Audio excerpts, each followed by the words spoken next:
Human nature is undefeated. I'm going to say that as well. I don't care how people come off. I don't care how innocent they may seem. I don't care how much they tell you they love you. When certain opportunities present themselves, they gonna go. Hey, yo, Steve. Yes, sir. Yeah, you've been my wife, bro. What you gotta say for yourself? I'm sorry. You're sorry?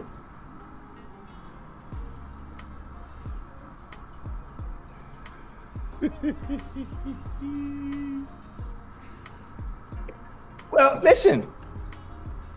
He said he's sorry. He said he's sorry, Unc. We all know Chad Ochocinco and Shannon Sharp, and here they are reacting to a video of a husband confronting Steve Smith Sr. for having an affair with his wife. What I find very interesting, and I'm sure you'll see this clip many times today, is the reaction that not just they, but a variety of people have, is that it's a joke. That marriage itself is the joke. If my wife sent a text that said deep is an understatement, it felt like you were gonna rearrange my IUD, you were so deep, lol, and that text wasn't to me, I don't think I would tell nobody. If I saw a text that said deep is an understatement, it felt like you were gonna rearrange my IUD, you were so deep, lol, and my wife didn't send that to me, I found that, I wouldn't tell nobody. I would be like, oh, because I'm gonna just assume, gonna make an assumption that I hadn't received a text like that. In many places, the situation with Steve Smith Sr. will be seen as either a joke or something that's going to make a lot of men simply say, I don't want to get married. But there's a bigger way to look at it, in my opinion, and that's simply that in other countries, they just take marriage and adultery more seriously. This article from Business Insider from 2019. In the Philippines, women who cheat on their spouses and are caught may go to jail for a maximum of 6 years, while men may go for a maximum of 4 years. And what's interesting in the variety of countries that you'll hear is that there have been appeals by international agencies to make these penalties less strict. In some places in Indonesia, that are governed by Sharia law, you can go to jail for up to 9 months if caught participating in adultery. For adulterous acts in Taiwan, you could be sentenced to 4 months in jail. A commonality that you'll notice for places specifically connected to the West is a kind of judgment from the West that these kinds of laws are, as you can see here, archaic. But in societies that have older values, take Egypt, for example, where women can go up to prison for up to 2 years for adultery and men can serve 6 months for the same crime. Here, the article is trying to highlight the difference, but it's not necessarily the difference as much as it is the fact that the law was there, signifying that maybe in Western ideals, going out and having a good time while you're married and disregarding the family union or the tie that you made to that other person is not a big deal. But in the many countries around the world, it still remains a big deal. A far cry from being the joke that it is in America. Yo, Steve. Yes, sir. Yeah, you've been my wife, bro. What you gotta say for yourself? I'm sorry. You're sorry? You knew she was married. You're not a idiot, man. You're Steve Smith Sr. What kind of dumb was that? Why are you quiet, man? Be a man. Steve. All that you do on TV, all that talking you do to other people. Now someone's got you on the phone, you can't even man up.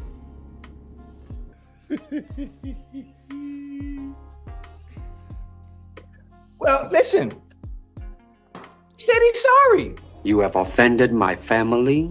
Although nullified in 2007, Uganda had a law where a man could go to jail for up to a year and have to pay up to 600 shillings in fines for adultery. In the Sudan, in 1991, there was a law where it was treated as a capital crime to commit adultery. Of course, it says that it was rare, almost non-existent for it to be carried out, but the law was on the books. And in Saudi Arabia, they have broad powers to persecute adultery and occasionally stone people to death. I'm not saying I agree with it. I'm saying that it is a show that if this kind of situation with Steve Smith Sr. is happening, it's not a joke.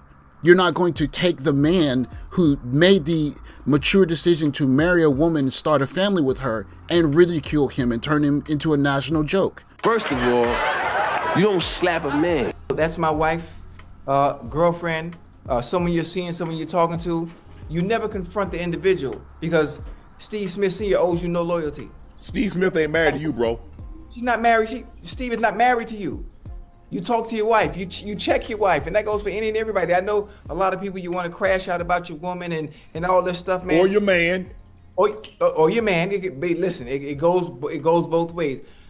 It always comes down to me again. Understand who you're marrying. Understand human nature. Human nature is undefeated. I'm gonna say that as well. I don't care how people come off. I don't care how innocent they may seem. I don't care how much they tell you they love you. When certain opportunities present themselves, they gonna go.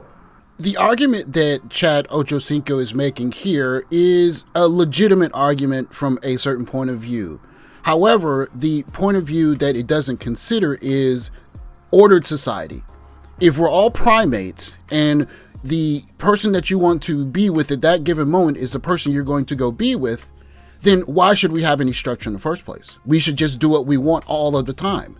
And if we did what we want all of the time, we wouldn't have much of a civilization now, would we? While you're too busy populating the earth and being fruitful and multiplying and being what a black woman is supposed to be, getting close to unaliving on birthing tables and stuff, me and the other child-free women, we're going to be out in the world living our best lives. The conversation between Shannon Sharpe and Ochocinco is interesting because it highlights a level of privilege, if you will, that pro athletes have, where essentially women, and the women will often disclose their marital status, make it very easy to have access to their bodies. But Shannon Sharpe picks up on a very important point in that if you're going to have married women approaching you and get involved with them, then you're going to have to deal with a man who has a vendetta with you. And, they did it in Paris. The guy would come up, "Why, Matt, I challenge you to a duel." They would have a gunfight after that. Somebody had to go. You have offended my family. Oh, I don't care how much love there is. I don't care how much money you got. It doesn't matter. Understand who you're dealing with and move accordingly. I mean, I say it all the time. Listen, had a family, kids, husband, he doing everything, he's doing this, and you upset. There's no reason to call Steve.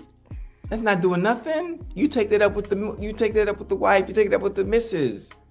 Well, I think the thing is what the gentleman was doing is that, like, okay, if I'm gonna get a divorce, I'm gonna try to mess your home up also. That's what this was about. I ain't answering. Hey, First of all, that ain't my MO. That's not me.